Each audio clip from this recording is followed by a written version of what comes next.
ಸಚಿವ ಸ್ಥಾನಕ್ಕೆ ಕೆಎನ್ ರಾಜಣ್ಣ ರಾಜೀನಾಮೆ ಕೊಟ್ಟಿದ್ದಾರೆ.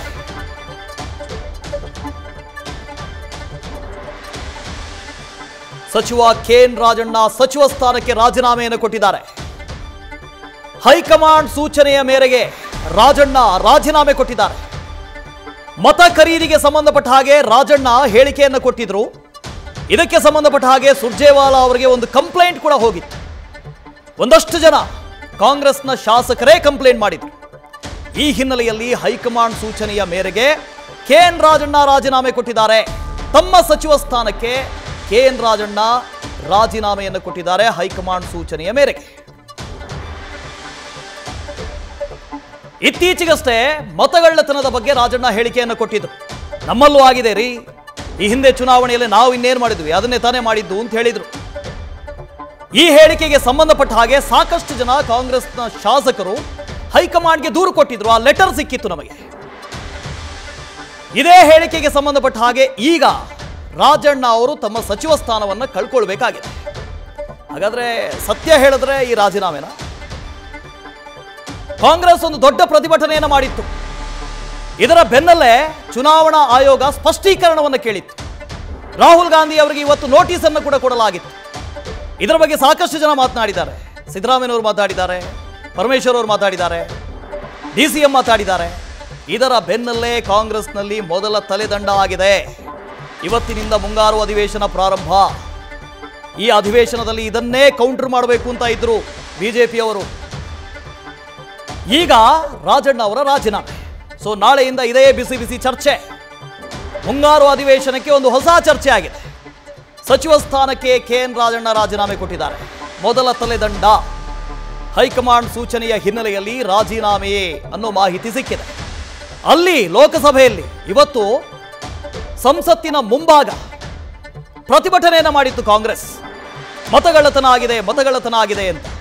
ಆದರೆ ಇಲ್ಲಿ ನೋಡಿದ್ರೆ ತಮ್ಮದೇ ಪಕ್ಷದ ಸಚಿವರು, ಅದು ಜವಾಬ್ದಾರಿಯುತ ಸಚಿವರು, ನಮ್ಮಲ್ಲೂ ಆಗಿದೆ ರೀ ಅಂತ ಹೇಳಿಕೆ ಕೊಟ್ಟಿದ್ರು. ಸೊ ಇದೇ ಹಿನ್ನೆಲೆಯಲ್ಲಿ ರಾಜೀನಾಮೆಯನ್ನು ಪಡೆಯಲಾಗಿದೆ. ರಾಜಣ್ಣ ಅವರಿಂದ ರಾಜೀನಾಮೆಯನ್ನು ಪಡೆಯಲಾಗಿದೆ. ನೋಡಬೇಕು ರಾಜಣ್ಣ ಅವರು ಹೇಗೆ ರಿಯಾಕ್ಟ್ ಮಾಡ್ತಾರೆ ಇದಕ್ಕೆ ಅಂತ. ಬಹಳ ಖಾರವಾಗಿ ರಿಯಾಕ್ಟ್ ಮಾಡ್ತಾರೆ. ನಾನೇನು ಸುಳ್ಳು ಹೇಳಿದ್ನ ಅಂತ ಕೇಳುವವರು ಇದ್ದಾರೆ. ನೋಡೋಣ, ಅವರ ರಿಯಾಕ್ಷನ್ ಬರಬೇಕಷ್ಟೇ. ಆದರೆ ಈಗ ಸಿಗ್ತಾ ಇರುವಂತಹ ಮಾಹಿತಿಯ ಪ್ರಕಾರ ಹೈಕಮಾಂಡ್ ಸೂಚನೆಯ ಮೇರೆಗೆ ಸಚಿವ ಸ್ಥಾನಕ್ಕೆ ಕೆಎನ್ ರಾಜಣ್ಣ ರಾಜೀನಾಮೆಯನ್ನು ಕೊಟ್ಟಿದ್ದಾರೆ. ಹಿರಿಯ ಸಚಿವರು, ಕಾಂಗ್ರೆಸ್ನ ಹಿರಿಯ ಮುತ್ಸದ್ದಿ ಪದೇ ಪದೇ ಇದೇ ಥರದ ಹೇಳಿಕೆಗಳನ್ನು ಕೊಡ್ತಾ ಇದ್ರು.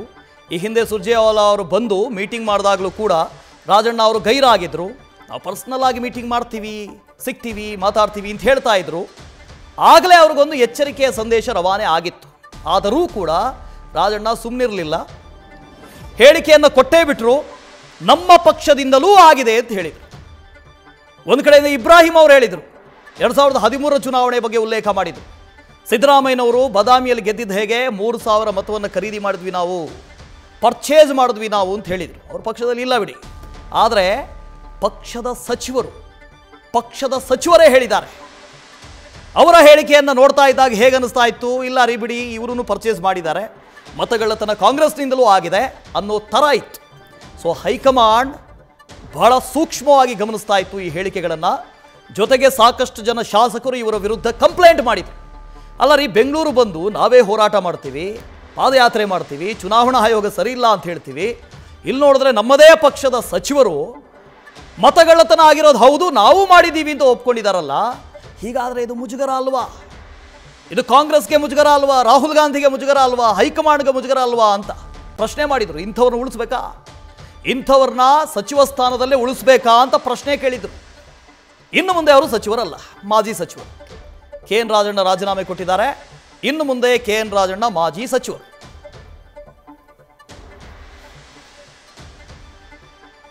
ಸಚಿವ ಸ್ಥಾನಕ್ಕೆ ಕೆಎನ್ ರಾಜಣ್ಣ ರಾಜೀನಾಮೆ ಕೊಟ್ಟಿದ್ದಾರೆ. ಇತ್ತೀಚೆಗಷ್ಟೇ ಮತಗಳ್ಳತನಕ್ಕೆ ಸಂಬಂಧಪಟ್ಟ ಹಾಗೆ ಅವರು ಹೇಳಿಕೆಯನ್ನು ಕೊಟ್ಟಿದ್ದರು. ಈ ಹೇಳಿಕೆಗೆ ಸಂಬಂಧಪಟ್ಟ ಹಾಗೆ ಹೈಕಮಾಂಡ್ ಸೂಚನೆಯನ್ನು ಕೊಟ್ಟು ತಾವು ರಾಜೀನಾಮೆ ಕೊಡಿರಿ. ಅದೇ ಹಿನ್ನೆಲೆಯಲ್ಲಿ ರಾಜೀನಾಮೆ ಕೊಟ್ಟಿದ್ದಾರೆ. CM ಸಿದ್ದರಾಮಯ್ಯಗೆ ರಾಜೀನಾಮೆಯನ್ನು ಸಲ್ಲಿಕೆ ಮಾಡಿದ್ದಾರೆ. ಅಧಿಕೃತವಾಗಿ ರಾಜೀನಾಮೆ ಸಲ್ಲಿಕೆ ಮಾಡಿದ್ದಾರೆ CM ಸಿದ್ದರಾಮಯ್ಯ ಅವರಿಗೆ.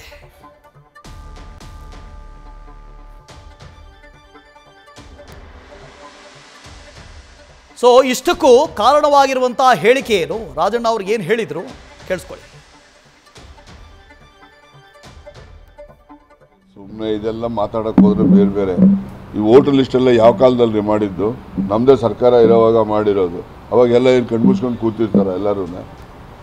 ಮಾತಾಡಿದ್ರೆ ಮಾತಾಡಬೇಕಾಗ್ತದೆ, ಏನು ಬೇಡ ಆಯ್ತಲ್ಲ. ಈಗ ಈ ಅಕ್ರಮಗಳು ನಡೆದಿರೋದು ಸತ್ಯ, ಅದರಲ್ಲೇನು ಯಾವುದೇ ಏನು ಸುಳ್ಳೇನಿಲ್ಲ.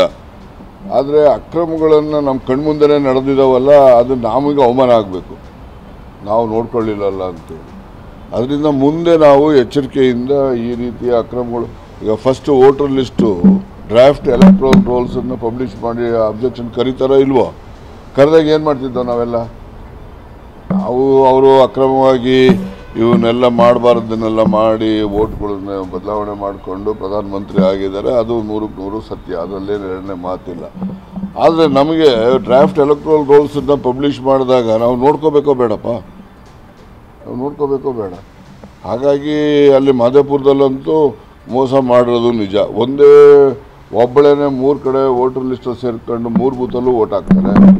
ಒಂದು 20, 10, 15 ಇರೋ ರೂಮಲ್ಲಿ 60 ಜನ ವೋಟರ್ ಲಿಸ್ಟ್ ಸೇರಿಸ್ತಾರೆ. ಅವ್ರಿಗೆ ಅಡ್ರೆಸ್ಗಳೇ ಇಲ್ಲ ಅವ್ರಿಗೆ, ಮತ್ತು ಅವ್ರ ಫಾದರ್ ನೇಮೇ ಇಲ್ಲ ಅವರಿಗೆ. ಈ ಥರದವೆಲ್ಲ ಅಕ್ರಮವಾಗಿ ಮಾಡಿದ್ದಾರೆ, ಮಾಡಿಲ್ಲ ಅಂತಲ್ಲ. ಆದರೆ ನಾವು ಅವರು ಡ್ರಾಫ್ಟ್ ಎಲೆಕ್ಟ್ರಲ್ ರೋಲ್ಸನ್ನು ಪಬ್ಲಿಷ್ ಮಾಡಿದಾಗ ನಾವು ಅಬ್ಜೆಕ್ಷನ್ ಹಾಕಬೇಕಾಗಿದೆ, ಅದು ನಮ್ಮದು ಜವಾಬ್ದಾರಿ ಇರ್ತದೆ. ಅವಾಗೆಲ್ಲ ಸುಮ್ಮನಿದ್ದು ಈಗ ನಾವು ಹೇಳ್ತಾ ಇದ್ದೀವಿ. ಆಯಿತು, ಈ ಒಂದು ಘಟನಾವಳಿಗಳನ್ನೇನು ನಡೆದಿರೋದನ್ನು ಇವತ್ತು ಪ್ರಚಾರ ಇದೆಲ್ಲ ಮಾಡಿದ್ದೀವಿ ನಾವು ರಾಹುಲ್ ಗಾಂಧಿ ಅವ್ರ ನೇತೃತ್ವದಲ್ಲಿ. ಮುಂದಕ್ಕೆ ನಾವು ಎಚ್ಚರಿಕೆಯಿಂದ ಇರಲಿಕ್ಕೆ ಒಂದು ಮಾರ್ಗಸೂಚಿ ಇತ್ತು. ನ್ಯೂಸ್ ಫಸ್ಟ್ ನಿರ್ಭೀತಿಯಿಂದ ನಿಮ್ಮ ಪರವಾಗಿ.